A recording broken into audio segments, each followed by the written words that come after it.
আমি তোমাদের present perfect টেন্সটা বোঝাবো। আজকে প্রেজেন্ট পারফেক্ট টেন্সের গঠন সম্পর্কে জানাবো, কিভাবে প্রেজেন্ট পারফেক্ট টেন্সে তোমরা বাক্য তৈরি করবে সে সম্পর্কে জানাবো।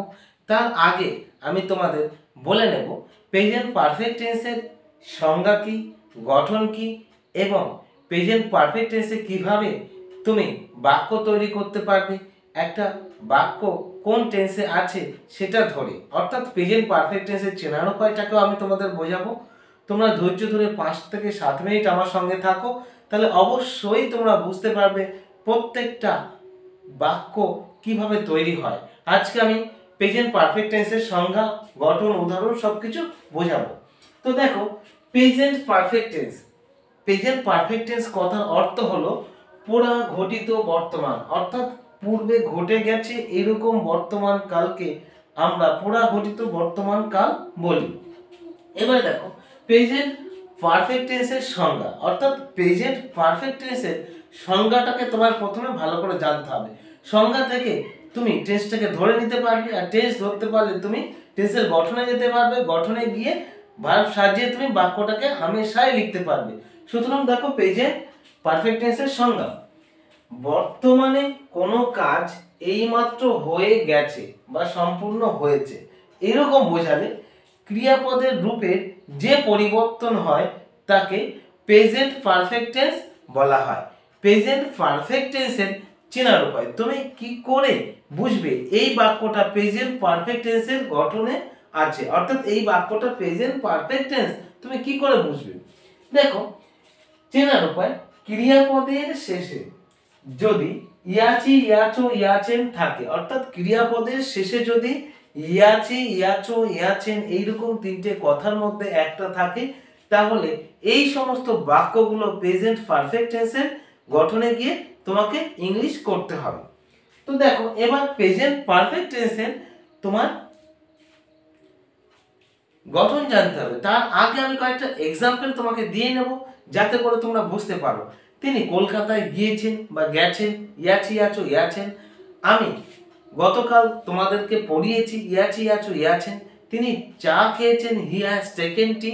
ঠিক এরকম বাক্যগুলো প্রেজেন্ট পারফেক্ট টেন্সে আছে। অর্থাৎ একটা বাংলা বাক্য দেখে তুমি কিভাবে বুঝবে এই বাক্যটা প্রেজেন্ট পারফেক্ট টেন্সে আছে না প্রেজেন্ট কন্টিনিউয়াস টেন্সে আছে না কোন টেন্সে আছে। দেখবে বাক্যের শেষে, অর্থাৎ ক্রিয়াপদের শেষ, যেমন তিনি চা খেয়েছেন, আমি তোমাদের পড়াচ্ছি, এরকম দুটো বাক্য বললাম। দেখো শেষটা কি, পড়াচ্ছি মানে পড়াইতেছি, ইতেছি, ইতেছি, ইতেছে, এখানে ক্রিয়াপদের শেষে ইতেছি, ইতেছি, ইতেছে আছে। আবার দেখো তিনি চা খেয়েছেন, এই বাক্যে দেখো শেষ শব্দটা কি, ইয়াচি, ইয়াচু, ইয়াচে। অর্থাৎ বাংলা বাক্যের যে শেষ শব্দটা, সেই শব্দটার শেষে কি আছে সেটা তুমি দেখবে। দেখলে বাক্যটা কোন টেন্সে আছে তুমি বুঝতে পারবে। আর যখনই তুমি বুঝতে পারবে বাক্যটা কোন টেন্সে আছে, তখন তুমি গঠনে পেলে হামেশাই বাক্যটাকে ইংলিশে করতে পারবে। এবার দেখো প্রেজেন্ট পারফেক্ট টেন্সের গঠন কি। যে প্রেজেন্ট পারফেক্ট টেন্সের গঠন কি, যেরকমটা প্রতিবারে হয়, সাবজেক্ট প্রথমে থাকবে, অবজেক্ট শেষে থাকবে। পৃথিবীর প্রত্যেকটা টেন্সের, অর্থাৎ এই যে 19টা টেন্সের গঠন আমি তোমাদেরকে বলেছিলাম, 19টা টেন্সের গঠনে প্রত্যেকটা টেন্সের গঠনে সাবজেক্ট প্রথমে থাকবে এবং অবজেক্ট শেষে থাকবে। তো দেখো এখানে ঠিক তাই আছে, সাবজেক্ট প্রথমে আছে, অবজেক্ট শেষে আছে। তো প্রেজেন্ট পারফেক্ট টেন্সের এবার গঠনটা দেখে নাও। সাবজেক্ট প্লাস হ্যাভ অথবা হ্যাজ প্লাস ভি3, ভি3-র আরেকটা নাম আছে, সেটা পাস্ট পার্টিসিপল ফর্ম। তাহলে কি হলো, সাবজেক্ট প্লাস হ্যাভ প্লাস ভি3 বা past participle form plus object, এইটা হলো প্রেজেন্ট পারফেক্ট টেন্সের গঠন। এবার প্রেজেন্ট পারফেক্ট টেন্সের গঠন তুমি যখনই জেনে যাচ্ছ, তখন তোমার ক্ষেত্রে বাংলা বাক্য শুনে ইংলিশ করাটা অনেকটাই সহজ হয়ে উঠবে। এবার আমি তোমাদের বলতে চাই প্রেজেন্ট পারফেক্ট টেন্সের যে গঠন আছে, সেই গঠনের মধ্যে হ্যাভ হ্যাজ আছে। এই হ্যাভ হ্যাজ এই দুটো শব্দের মধ্যে কোনটা কখন বসবে। দেখো হ্যাভ হ্যাজটা কি, ভার্ব, ভার্ব বসে তিনটি বিষয়ের উপর নির্ভর করে, এটা তোমরা ভালো করে জেনে রাখো। প্রথমত হচ্ছে সাবজেক্ট পার্সন, দ্বিতীয়ত নাম্বার, আর তৃতীয়ত হলো টাইম বা টেন্স। এই তিনটে ফ্যাক্ট বা ঘটনার উপর ডিপেন্ড করে ভার্বটাকে আমরা বসাই। তো এখানে দেখো প্রেজেন্ট পারফেক্ট টেন্সের যে হ্যাভ হ্যাজ আছে, এই হ্যাভ হ্যাজ কখন বসবে? দেখো এখানে আমি সংক্ষেপে লিখে রেখেছি, সাবজেক্ট যদি থার্ড পারসন সিঙ্গুলার নাম্বার হয়, থার্ড পারসন সিঙ্গুলার নাম্বারটাকে বোঝানোর জন্য টি তে থার্ড, পি তে পারসন, এস তে সিঙ্গুলার, এন তে নাম্বার, অর্থাৎ টিপি S N third person singular number হলে তারপরে হ্যাজ বসবে। এবং অন্য সমস্ত পার্সন, যেমন প্লুরাল নাম্বার, অন্য সমস্ত পার্সন বলতে কি first person, second person, third person, অন্য সমস্ত পার্সন এবং প্লুরাল নাম্বারের পরে বসবে হ্যাঁ, অর্থাৎ থার্ড পারসন সিঙ্গুলার নাম্বারের পরে হ্যাজ বসবে, অন্য সব পার্সন এবং প্লুরাল নাম্বারের ক্ষেত্রে বসবে কি হ্যাঁ। এইভাবে গঠনটা তৈরি করা হচ্ছে। এবারে প্রেজেন্ট পারফেক্ট টেন্সে তুমি বাক্য কিভাবে লিখবে, দেখো আমি এখানে চারটি উদাহরণ তোমাদের দিয়েছি, সেই চারটি উদাহরণকে আমি ট্রান্সলেশন করে দেখানোর চেষ্টা করছি। তিনি আমাকে সবকিছু দিয়েছেন, দেখো তিনি দিয়েছেন তাহলে সাবজেক্ট হি অথবা সি, আমাকে দিয়েছেন আমি অবজেক্ট, সবকিছু এভরিথিং একটা অবজেক্ট, দিয়েছেন এটাই ভার্ব। তাহলে আমাকে এই গঠনটা মেনটেন করতে হবে, subject plus have has plus ভি3 অর্থাৎ past participle form plus object. তিনি দিয়েছেন, এখানে সাবজেক্ট হি অথবা সি, হি অথবা she, give there, give gave given, he or she has given me everything, he or she has given me everything।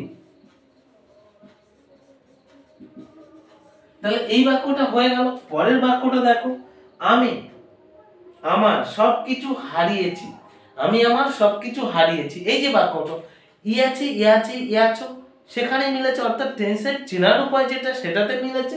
তাহলে present perfect tense, এটাকে English করব কিভাবে? দেখো আমি হারিয়েছি, সাবজেক্ট এখানে আই, আয়ের পরে কি হ্যাভ হ্যাজ, দুটোর মধ্যে একটা আই হ্যাভ। হারানো ইংলিশ তোমরা জানো, লুজ হারানো, lose lost lost, I have lost everything, EVERY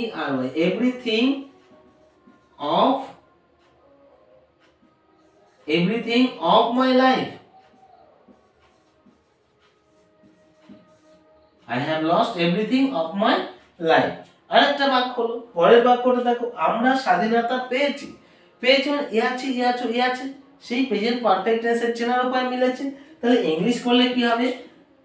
আমরা পেয়েছি উই হ্যাভ, উই হ্যাঁ উই প্লুরাল নাম্বার, এই নিয়ম অনুযায়ী we have received, REVE received,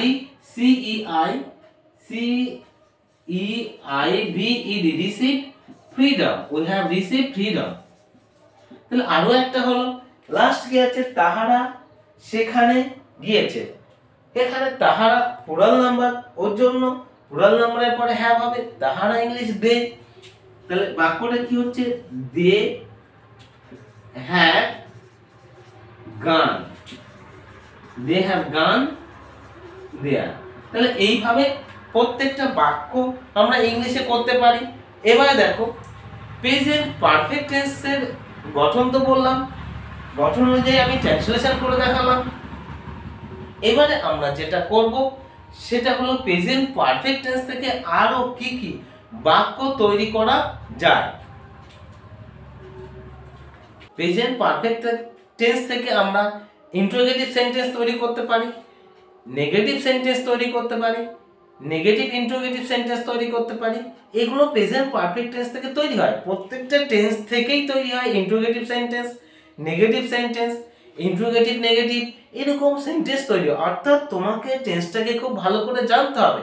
তুমি যদি টেন্স সম্পর্কে প্রপার ধারণা না পাও আর তোমার না থাকে, তাহলে তুমি কোনোদিনই ইংলিশ প্রপারলি শিখতে পারবে না। সুতরাং এসব প্রেজেন্ট পারফেক্ট টেন্সে কিভাবে আমরা ইন্টারোগেটিভ সেন্টেন্স তৈরি করতে পারি সেটাই দেখে নাও। দেখো প্রেজেন্ট পারফেক্ট টেন্সের গঠন subject plus have has plus V3 plus object. এটাকে আমি যখন ইন্টারোগেটিভ সেন্টেন্স করব, দেখো WH what plus have have অথবা has plus subject plus V3 plus object, এটা হলো প্রেজেন্ট পারফেক্ট টেন্সে ইন্ট্রোগেটিভ সেন্টেন্সের গঠন। এবার দেখো আমি যদি উদাহরণ দিই তাহলে আরো ক্লিয়ার হয়ে যাবে। তুমি এটা কি করলে, what have you done, what have you done it. তাহলে এখানে কি হচ্ছে, হোয়াট হ্যাভ ইউ ডান, তুমি কি করছো, তুমি এটা কি করেছো। তাহলে এই যে বাক্যটা কিভাবে তৈরি হলো, এইভাবে তৈরি হলো। এবার দেখো আমরা ইন্ট্রোগেটিভ সেন্টেন্সকে দু রকম ক্যাটাগরিতে ফেলতে পারি, হ্যাঁ বোধক বা না বোধক ইন্ট্রোগেটিভ সেন্টেন্স। অর্থাৎ কোনো কোনো সময় আমরা যদি জিজ্ঞাসা করি তাহলে উত্তর হিসেবে হ্যাঁ বা না আসে, আবার কখনো কখনো জিজ্ঞাসা করলে উত্তর হিসাবে আমাদের কোনো একটা নাউন প্রোনাউন বা কোনো কিছু উত্তর হিসেবে আসে। যখন উত্তর হিসেবে হ্যাঁ বা না আসবে বা হ্যাঁ বা না জানার প্রয়োজন হবে, তখন আমরা এই WH ওয়ার্ডটা না দিয়ে ইন্ট্রোগেটিভ সেন্টেন্সের গঠন করব। তুমি খেয়েছো, এটাকে যদি আমি ইন্ট্রোগেটিভ সেন্টেন্স করি, হ্যাঁ বা না বোধক ইন্ট্রোগেটিভ সেন্টেন্স, তাহলে কি হবে, have you eaten, have you eaten rice, তুমি কি ভাত খেয়েছো। তাহলে দেখো যখনই আমি হ্যাঁ বা না জানার জন্য ইন্ট্রোগেটিভ সেন্টেন্সের গঠন করব, তখন এই WH ওয়ার্ডটাকে আমি বাদ দিয়ে ইন্ট্রোগেটিভ সেন্টেন্সের গঠনটাকে তৈরি করব।